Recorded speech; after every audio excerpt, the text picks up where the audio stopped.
Welcome to episode 8 of the Review Crew. This is IGN's review show where we invite our friends from around the gaming community to come and chat with us about the biggest and best games. This week we're talking about Hitman 3, the last and possibly greatest game in IO Interactive's World of Assassination trilogy. I'm your host, Zach Ryan, and this week my crew consists of Luke Riley, games editor at IGN, Michael Williams, reviewer and analyst at PCMag, and Barrett Courtney, social media coordinator and technical director at Kinda Funny Games.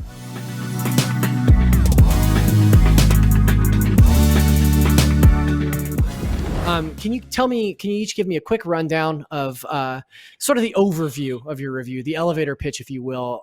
Where did you play it? How many hours did you put into it? What's your familiarity with the franchise, etc.? Michael, why don't we go ahead and start with you? I played it on PC via Epic Game Store since it's exclusive there now. I probably put a good 20 some odd hours into it. I'm an avid Hitman player, so I've been a long-term, even since Codename 47, which was the first game in the series. So I've been playing Hitman for a very long time. And I've just been excited to see the series grow. And then especially with Hitman 3, everybody just jumping on board. For me, it was just a fantastic collection. And that was basically what my review was. I'm like, this is all the love they put in for 4 years in one single package, and it's just fantastic. And as a longtime Hitman fan, you don't feel like now everybody's just bandwagoning, and there's no desire on your end to be like, well, I've been around since the beginning, so all these bandwagoning. No, I love. Yes, if you love something, you should want more people to play it, and everyone jumping on the Hitman and saying, "I finally get it." Thank God, I'm so happy for it.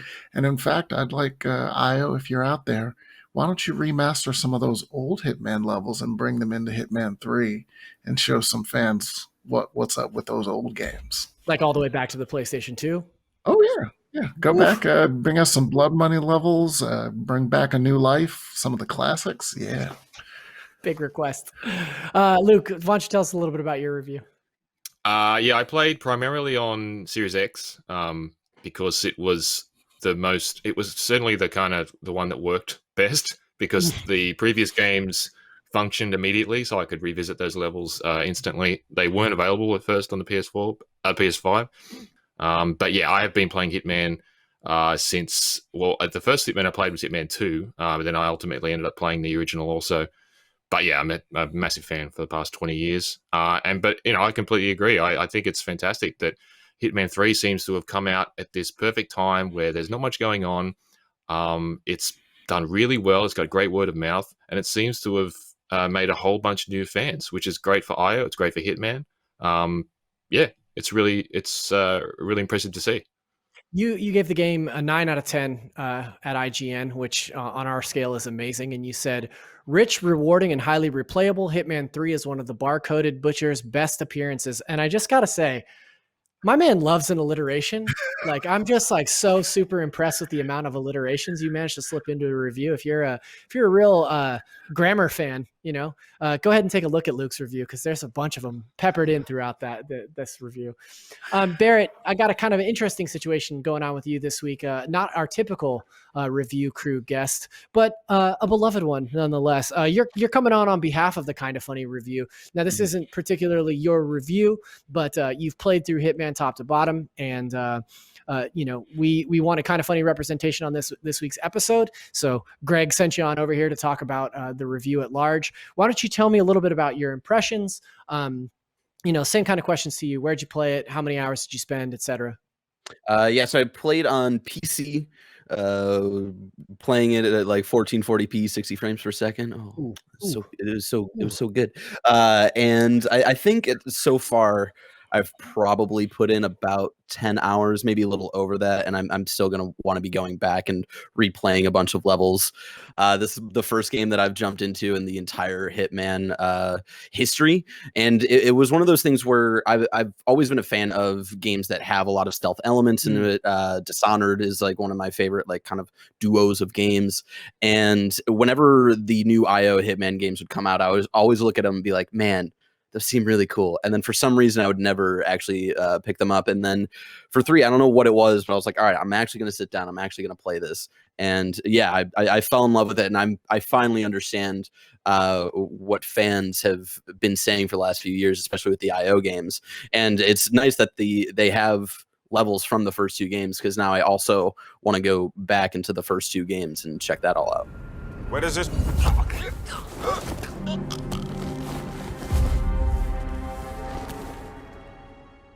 You know, we talked a little bit about the iterative ideas behind Hitman 3, and Luke and Michael, in your review specifically, you had similar but opposing opinions on some of the iterative stuff here.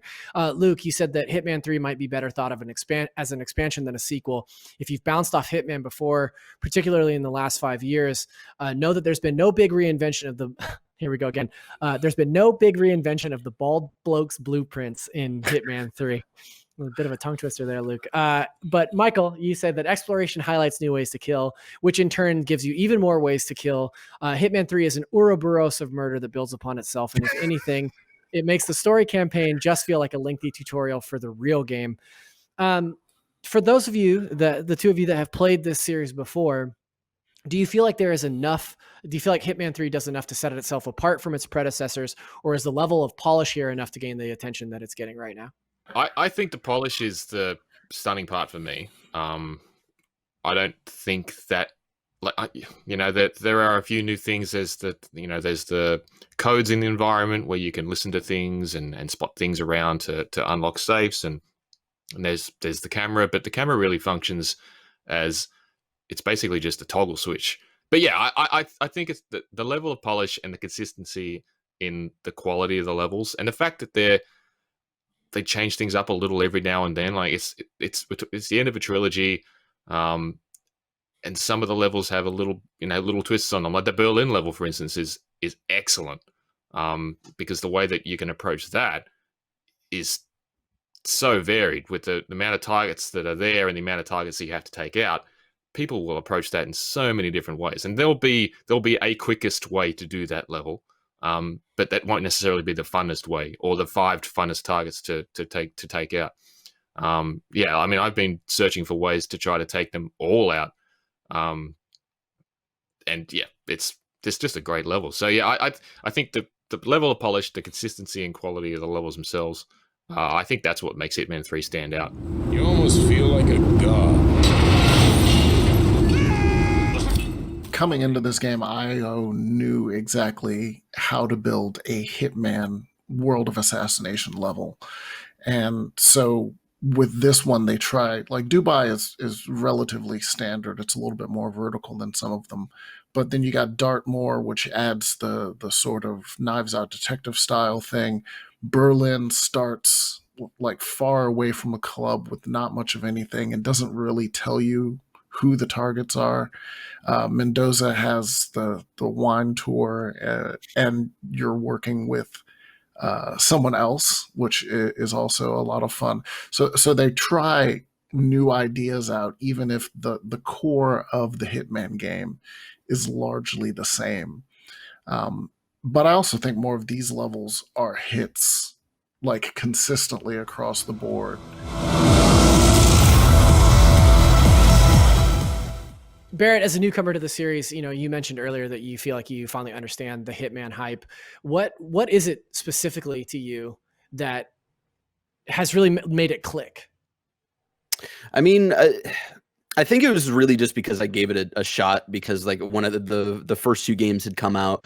The second game was 3. I think that was 2018. I was like, man, this really seems like up my alley. And because, like I said before, I really like stealth games and games that give you a lot of variety of things that you can do. And I think this game just kind of nails that, of like, if that's what you're in the mood for, like you're gonna get it, and you're gonna get so much. And the thing that really clicked with me, and it's something that I don't even really notice from other games, is like how I'm constantly rewarded with playing around with things, where I play like a certain way in like my second Dartmoor run, and I realize, I'm like, ooh, like what if I do this, and then that's an achievement in the level, and it's like, oh, like in my head I'm like, what can I get away with that maybe the devs didn't think of? And it's like, oh no, they thought of this, and here's like a reward for that. And that's something that's really clicked with me, and like it felt like, man, they've really thought a lot about like the in-depth ways that people are going to want to play each of these levels, which has been absolutely great. And I'm glad I finally caught on to the series, because I think in our review we talked about how Hitman 2 had just come out a couple of days before Fallout 76. Unfortunately, in our industry, games that come out that are a dumpster fire take up all of the oxygen of maybe better games that come out around it. So I think like Hitman 2 just came out at an unfortunate time where all of us were paying attention to what Fallout was at that time. So I'm glad, like we've been saying, like it coming out at this time, especially we're all at home, and any big release we're all paying attention to, because we're all looking for things to kind of pass the time. So yeah, I think this game in particular just happened to be perfect place, perfect time for a lot of newcomers like you and myself. You look like a nervous wreck. Stop bickering.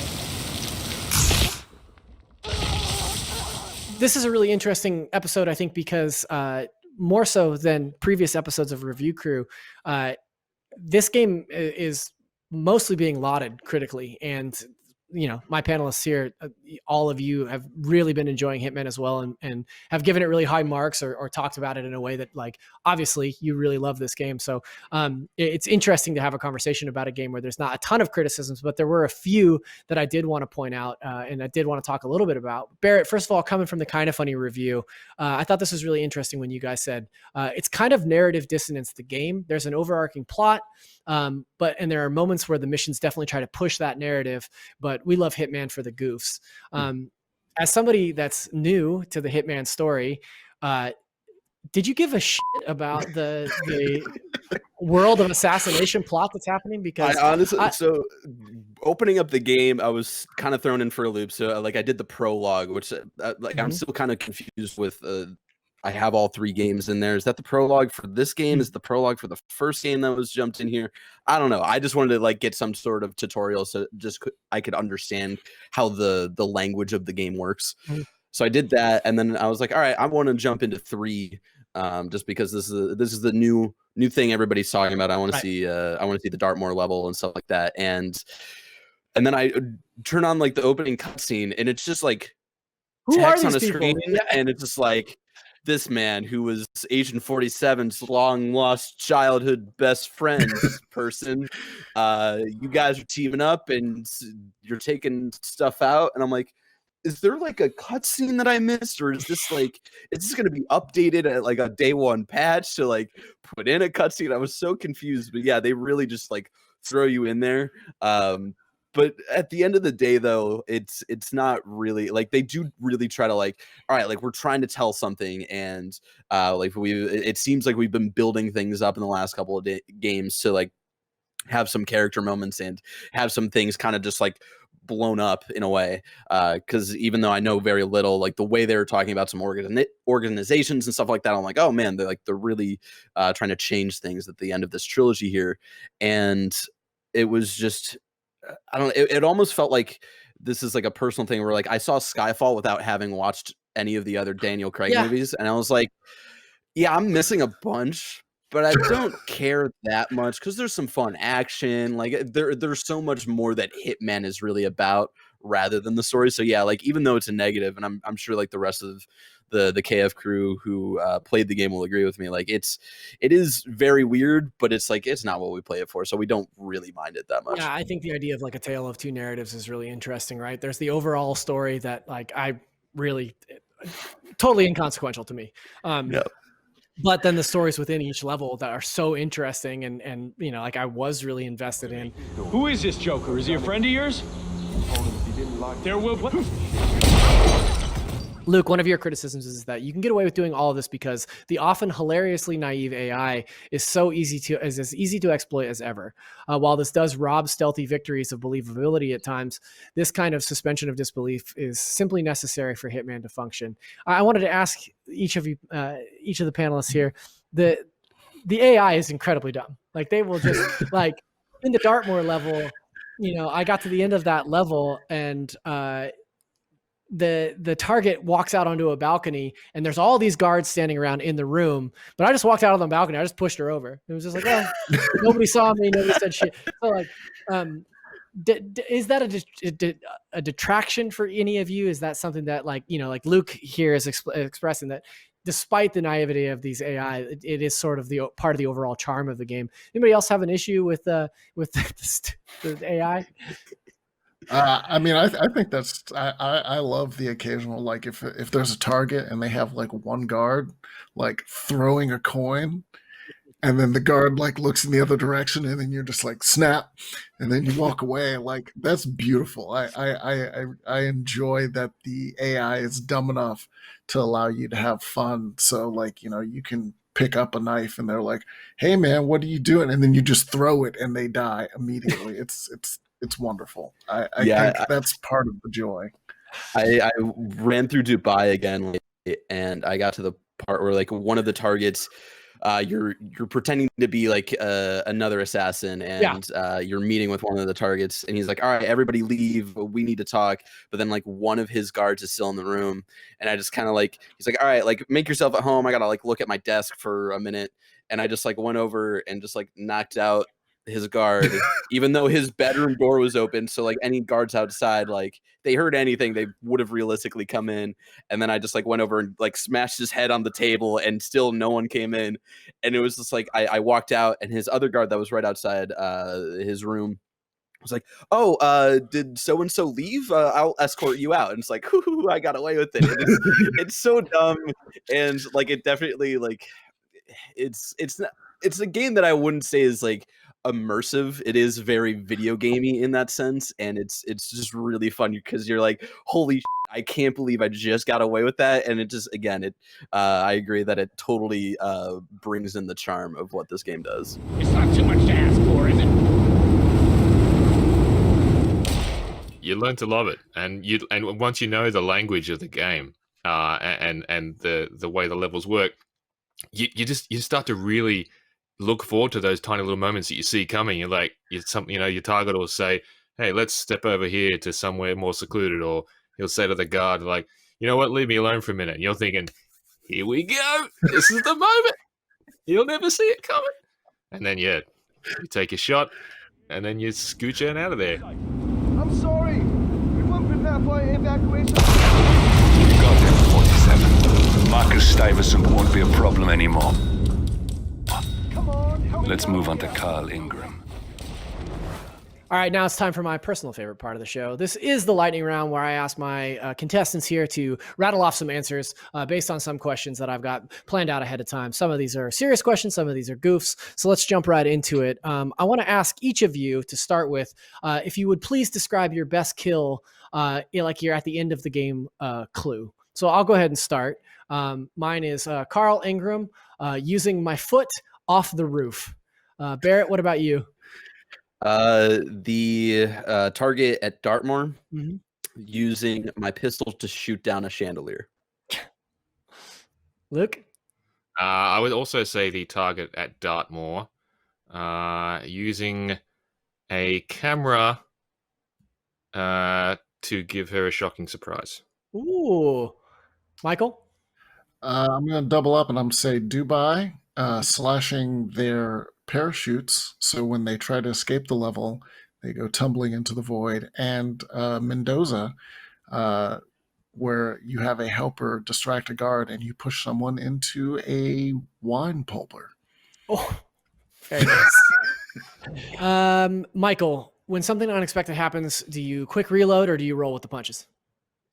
I will usually roll with the punches until I inevitably die, then I'll quick reload. I'm a quick reload man myself. Luke, if you got a barcode tattoo, what snack would it be for when you got to the cash register? I don't know. None of them are going to be relevant to you guys. All of my snacks are Australian. That's fine. I don't know. Packet of Tim Tams. Okay. First of all, the fact that you think that we don't know Tim Tams is offensive, because that is a top tier snack. All right. Secondly, I applaud that choice. That is a really good one. What is your brand of Tim Tam? Or your flavor, I guess. The regular ones. I'm pretty plain. Yeah. All right. 3 wishes and all that. 3, huh? All right. I want a packet of Tim Tams that never runs out. You have 2 wishes left. Then we'll have 2 more of those. Barrett, how often do you think Agent 47 shaves his head? Every day. Every day. That is the correct answer. Michael, I know it's super early, but do you think that Hitman 3 earns a spot on Game of the Year list at the end of the year? If I was at a site, I'd fight for it. So yeah, let's go for it. Hitman 3. I mean, we don't even know what's coming in the latter half of the year. So it's the road is open so far. Luke, we touched on this a little bit, but how good is IO's James Bond game going to be? I feel like it has to be good at this point. Mm-hmm. This is the best match of a video game developer and a license, at least until Machine Games announced that they were going to make an Indiana Jones game. I thought, man, IO and James Bond, it can't get better than that. And then what? It's like a week later, like, oh, wait a minute. Time out. But yeah, oh man, it should be amazing. Yeah, and I'm looking forward to them like establishing their own guy. I'm hoping it's not necessarily Craig, like they make their own Bond.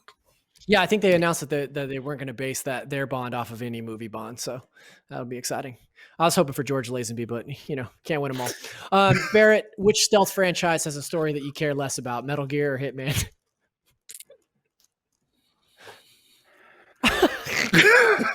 Here's the thing. I've only played Hitman 3 and never played Metal Gear Survive.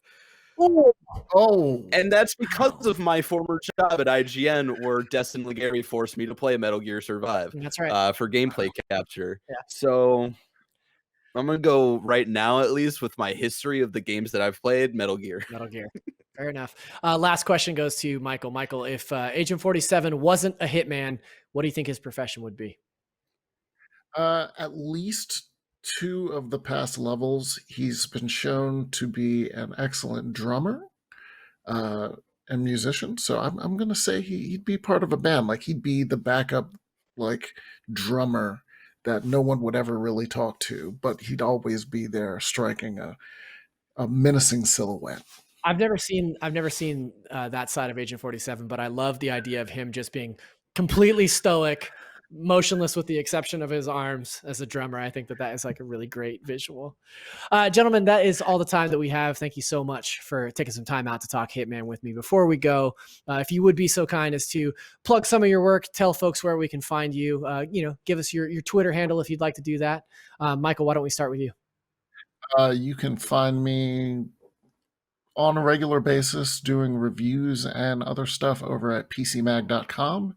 And you can find me talking about nonsense movies, TV, games on Twitter at Automatic Zen. That's Automatic Zen. Right on, Barrett.